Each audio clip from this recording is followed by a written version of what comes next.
Funding for the Hinckley Report is made possible in part by the George S. and Dolores Story Eccles Foundation and the Cleone Peterson Eccles Endowment Fund. Tonight on the Hinckley Report, the Utah legislature makes a decision on whether to override 2 contentious vetoes. How is the governor reacting? Several controversial initiatives are on the cusp of qualifying for the November ballot. What impact could comments from religious leaders have on their success? In national news, another high-profile retirement shakes up Congress. How will this affect the balance of power in the next election? How are Utah's leaders reacting? And congressional testimony offers a rare glimpse into the politics of social media.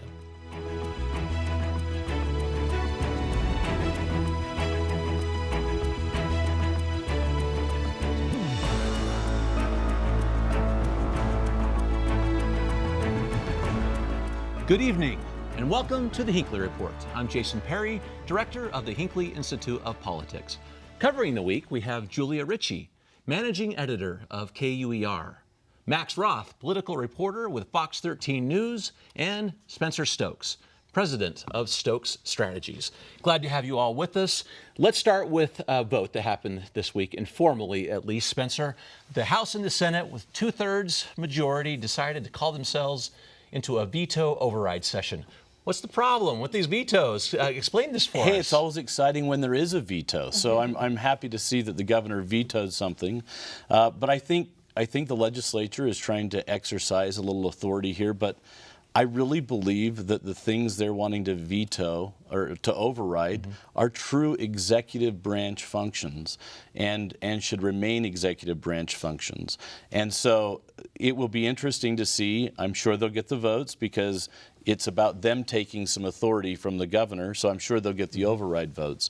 But it's always a great thing when the governor exercises a veto because it puts him in play. But when you talk about executive branch functions, the executive branch in the state is a little bit different, right? Because you have an elected attorney general. It's separate from the governor's office. And so why should the governor have more access there than the legislature Well, let's does? explain it, because that's one of the bills, right, that they're going to consider vetoing is whether or not the legislature can go to the attorney general for an opinion. We had a little bit of issue about this, right, recently when... Whether they can know an opinion, whether if the attorney general issues an opinion, gives it to the governor, and can the legislators have access to that same information. Why would the governor be worried about that? Oh, because he considers this his, a legal opinion that's given to him, almost like an attorney-client privilege in a way. And so he doesn't want those internal discussions, like you're saying, executive branch discussions, but it is this hybrid. You have an elected attorney general. It's a separate office from the office of the governor. Julia, what are you hearing about this from these elected officials and about this power play between the executive and the legislative branch? No one was surprised when Governor Herbert vetoed these bills because they do kind of encroach on his territory. But the reason that they passed them with such big, like one passed unanimously, the other one I think only Democrats opposed. So they made sure that when they passed these bills, they knew they would have those votes to go back and do the veto override. And because so many of these legislators are incumbents, this is sort of like, I don't know, the proverbial like flipping of the bird as they like head out the door and say, this is it. This is our last session for a quarter of these legislators, including the Speaker of the House and the Senate leader. So they have nothing to lose here, Spencer, talk about that with the current Speaker. Greg Hughes not coming back. And he started the session by saying, we're going to take back some of this power. Well, you've got a very interesting thing going because neither the president of the Senate or the Speaker are coming back. So you have two really powerful individuals. They've done a great job in both of their roles. And so look, I believe that the governor's office has given away way more power than they ever should have over the years. And I will tell you, I think it started with John Huntsman. I think that probably the strongest in this arena would be Norm Bangerter and Scott Matheson, who really worked the Hill and didn't let these kinds of things get away from them. They were up working legislators, talking to them. And then when John Huntsman came, he kind of turned some of that power of even giving him names for appointments over to the legislature. The legislature has been, as they should, any elected body. That's what this is all set up for. There should be a tug of war. There should be natural tension. And I think the governor is saying, look, you've had a lot of power over the years. I'm trying to take some of that back. Well, Greg Hughes, the retiring speaker, is, I use this term, I think he would consider it fondly because he thinks of himself as a boxing man. He's kind of a pugilistic guy in his way, and you wonder, there's lots of talk about whether he is going to run for governor in 2020, and if you have a Hughes who's a governor, does he suddenly start thinking, oh, maybe the executive should have more power? Well, that's interesting, Julia, right? So let's just take the hypothetical. Greg Hughes decides he's going to run for governor. He's on the other side of this one now, right? What is the calculation there? Because he may be trying to take power back for the legislature today, but wanting it for the governor's office tomorrow. Right, that's, I guess, a catch-22 or something like that. I don't know if he's thought that far in advance, actually. But he has couched this in that this is kind of a prelude to what's coming in November, which is a ballot question on whether the legislature can call itself into a special session, which is another resolution they passed. They don't need the governor's signature on that. They go straight to the voters. Right. So he has said that this is something that they would only do sparingly, that they don't want to abuse this, that this is only going to be used in the most narrow of circumstances. But again, it's like that's your intention, but how will it be used by the next speaker or speakers going down the line? He doesn't know. That is true. So Max, the other bill that we just have to make sure we identify is the legislature deciding that they're going to fight certain lawsuits on their own. They pass a law, there's a lawsuit about it. Typically, that's the executive branch that handles that function, but now they want that role back. Yeah, and you have one of the things I keep mentioning Greg Hughes, but I spent quite a bit of time talking this year and pushing the Attorney General to really go after a lawsuit against companies producing opioids, and wanting the state to file a lawsuit independently, whereas the Attorney General wants the state to be a part of a larger class action suit. I guess I don't know if it's officially class action when states join together to do that, but same idea. And Hughes thinks it's the states tend to get a lot more money if they file an independent suit. Doesn't really have the authority to do that.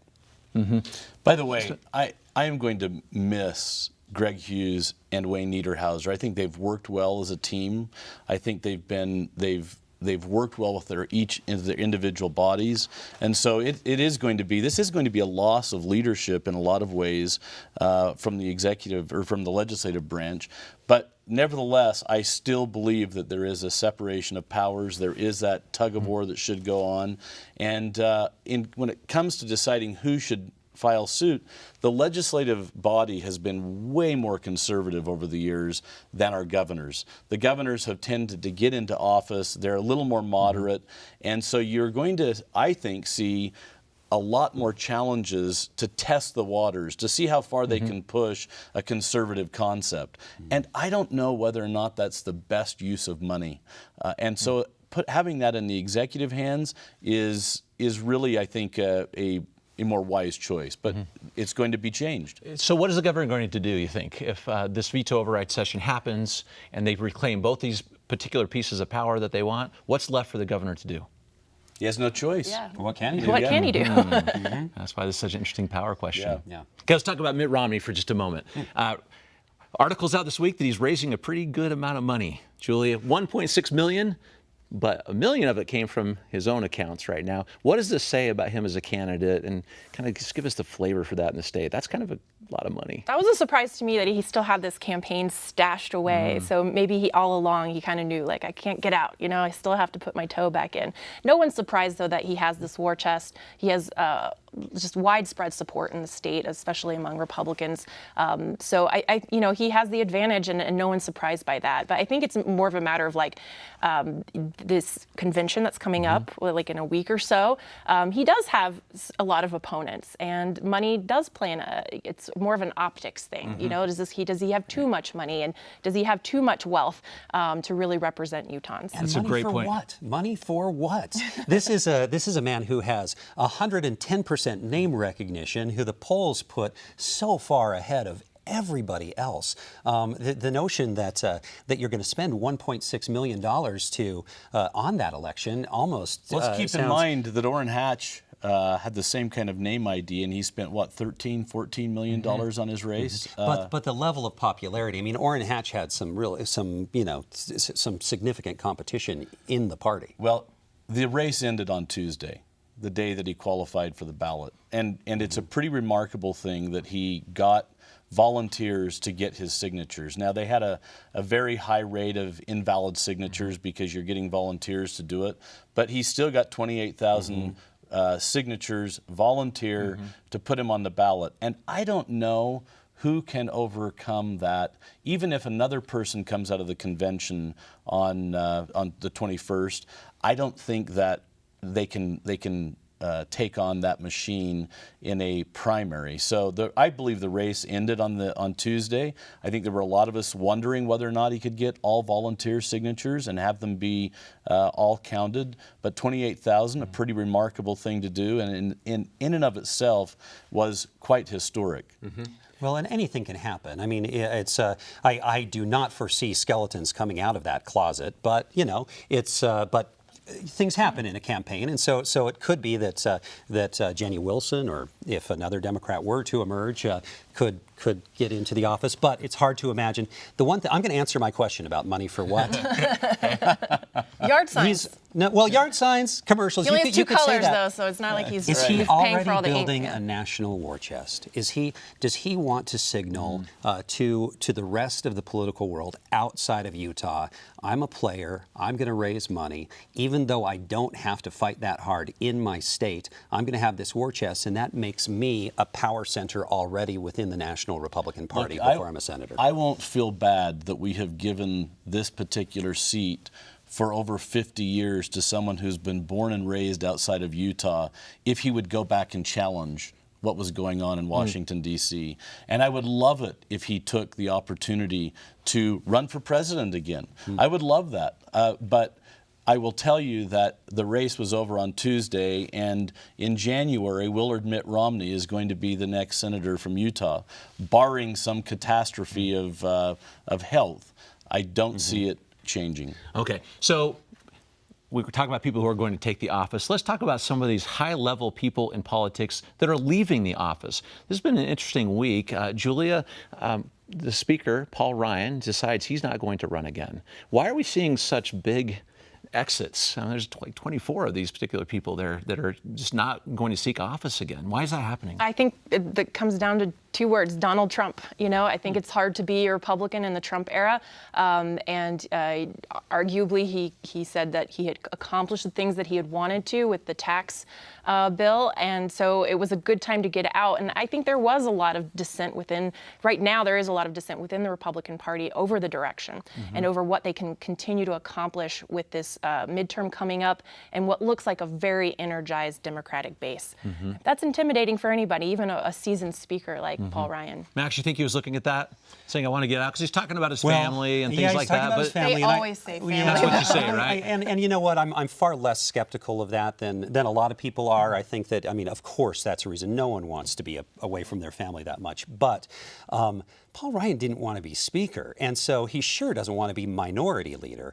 And it's looking more and more like that's what's going to happen in the next session of Congress, that you're going to have either Speaker Pelosi or another Democrat emerge there, because the Republicans are in big trouble. I use it's because of my family to just get out of church assignments. I use it all the time. It's a go-to thing. But who wants to be the minority leader in a Donald Trump administration? There are 30 swing seats up this year in the House, and of those 30, all but 6 of them are Republicans. So that we have a large block of House seats to try to protect, and I don't think it's possible. And so you're going to see a lot of things change. And that's the reason why I think they're leaving. It's going to be very difficult on a Rob Bishop, who's been chairman of Natural Resources Committee, to all of a sudden be the minority or the ranking member and being told what to do. It's hard to go from that position. So I think you see a lot of these people leaving because of that. I think we'll keep the Senate. Republicans will keep the Senate, but I think it's going to be a tough challenge there as well. Go ahead, Max. I was just going to say, Julia, you had mentioned that Ryan also said that he'd accomplish what he wants.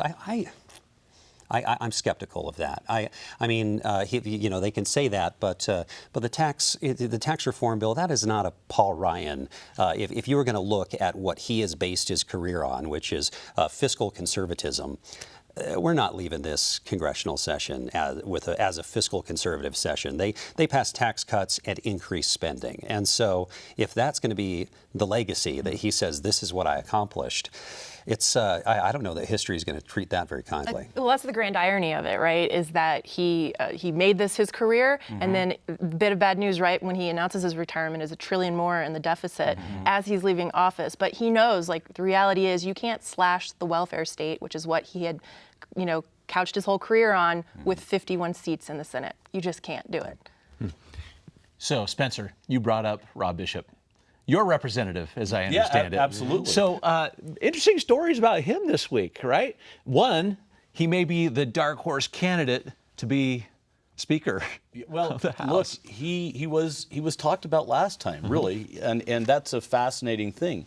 Rob is low key. He's well respected both on both sides of the Republican aisle, because there are two. Qualify that. Yes. He's well respected on both sides, and he's very strategic. And I think he could be a real plus. But now, does he want to be the minority leader? I don't know. Does he want to be governor? Well, he certainly has tested the waters on governor. There's been recent rumors and actual people who have received calls testing the gubernatorial waters. But Rob is a legislator through and through. His whole entire life and career has been through the Utah House of Representatives, Speaker, onto the United States House of Representatives.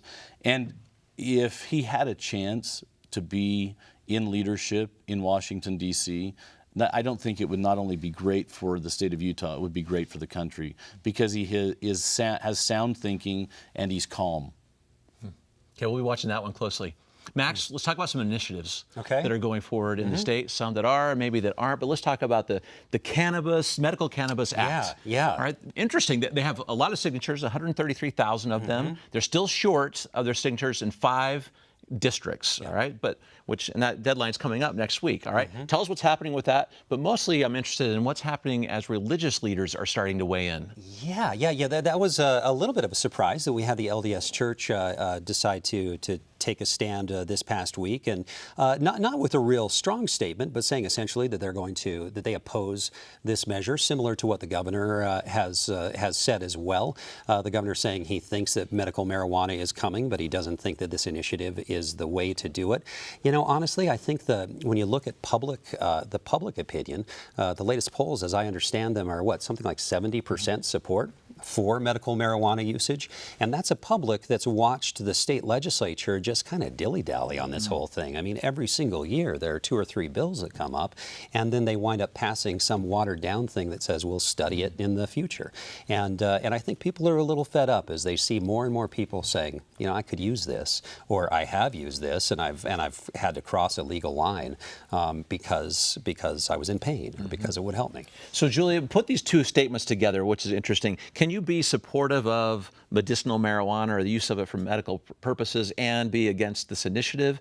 Are these two different sides we're talking about here? Well, I think it crosses that line of, because it's still restricted federally, that makes a lot of people uncomfortable. So the LDS Church sort of saying that, the Utah Medical Association came out against this initiative. So again, they're sort of hiding behind these layers of we want to go through a legal process of doing it. But the fact of the matter is, we've seen Colorado do it, we've seen Nevada do it, and the sky hasn't fallen. So you can't say any longer, if we legalize marijuana, I think what Governor Herbert has said, that this will lead to recreational.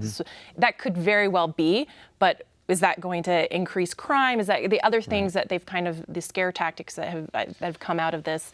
I don't think the public really sees that happening in other states. So I don't think you can actually make that line anymore. The sky may not have fallen in those states, but there are chunks of it on the ground. The entire sky has not fallen, but there are problems. There are clouds of smoke. Yeah, there are problems with it, and I believe the legislature this session took one more step to try to get CBD oils, things into the hands of people who do have pain, and so I think you'll see this be a little more watered down what's in the initiative by the time the election rolls around, when the general public finds out, hey, we do have access to more of this than we really thought.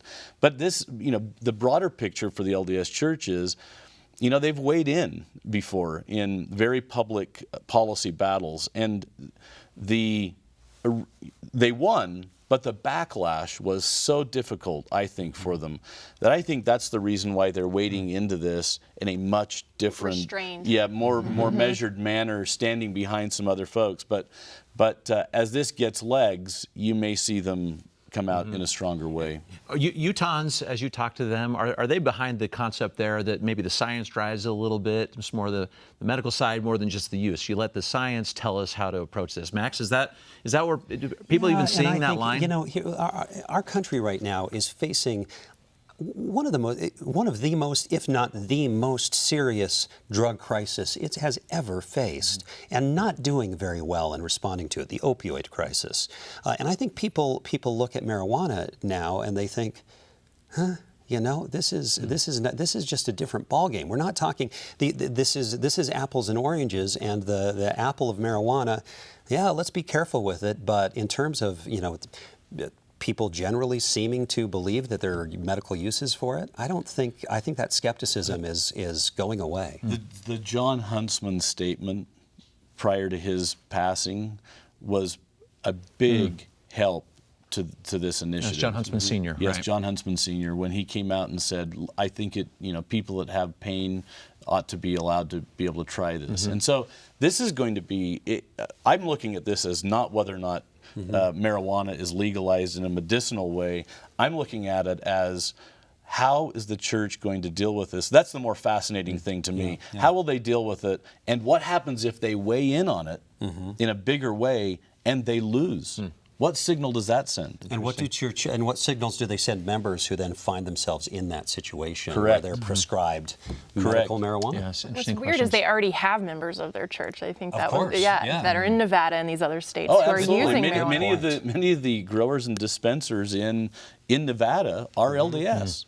Max, that's the one initiative that seems to be closest to getting us signatures. Is that going to be the only one we see, or you think some of these will come forward? Oh gosh, I have been surprised at the numbers on some of these others. I'm particularly interested in the redistricting, and it looks like they're really struggling to get enough votes in different districts, and that is one where you have talk nationally about gerrymandering. We have all this talk about what's happening in Washington D.C. and this polarized government that we have. Well, speaking of the LDS Church, we've been living with ward gerrymandering in this state for so long. I guess we're just used to gerrymandering, right? We're just used to it. Yeah, that's right. That's maybe why it hasn't caught on. I don't think they'll get their signatures. Okay.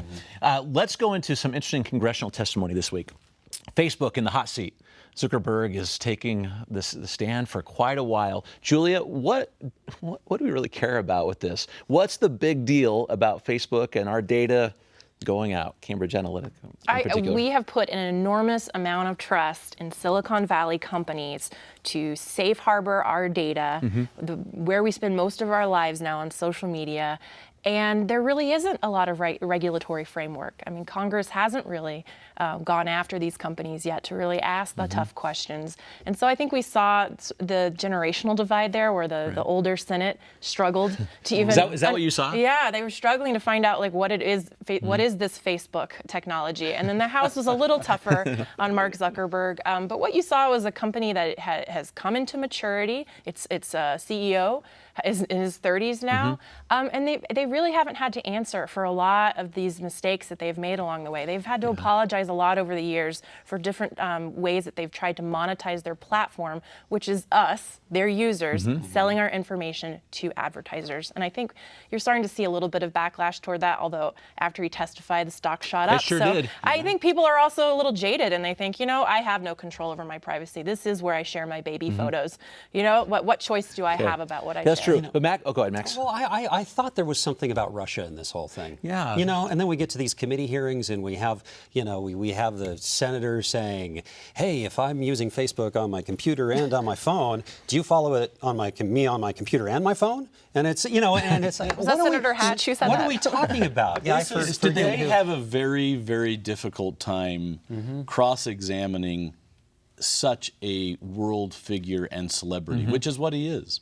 And this is just one more example. I keep saying this to people and they look at me like I'm crazy, but I believe millennials are the next greatest generation. And the reason I say this is they're just, you're welcome, they're just going to do a complete workaround of government. And if you look at technologies and startup companies who have completely ignored government, government has had a difficult time figuring out how to deal with them. From Google to Uber to, all of them are just bypassing to Bitcoin, to blockchain, to... I don't care what they do about Facebook and things like, I do want Facebook to be responsible with data, but I want our politicians to protect our political system, our constitutional system. And what happened here was where we have a foreign government that was able to manipulate, data. We had and use Facebook in order to get at all of this. We have the potential for this Cambridge Analytica to be a conduit for that happening. And our senators seemed entirely unconcerned about this. This is going to somewhat be, you're going to think I'm being offensive, but I'm not really. This comes down to a breakdown in our reporting and in news. So I think, where's the problem here? People don't know where to go source their news anymore. It's going to have to be the last comment about that. Thank you for your insights tonight. That's it for tonight's show. For more discussion and past episodes, please join us online at kued.org/Hinckley Report. We'll see you next week. Thank you and good night.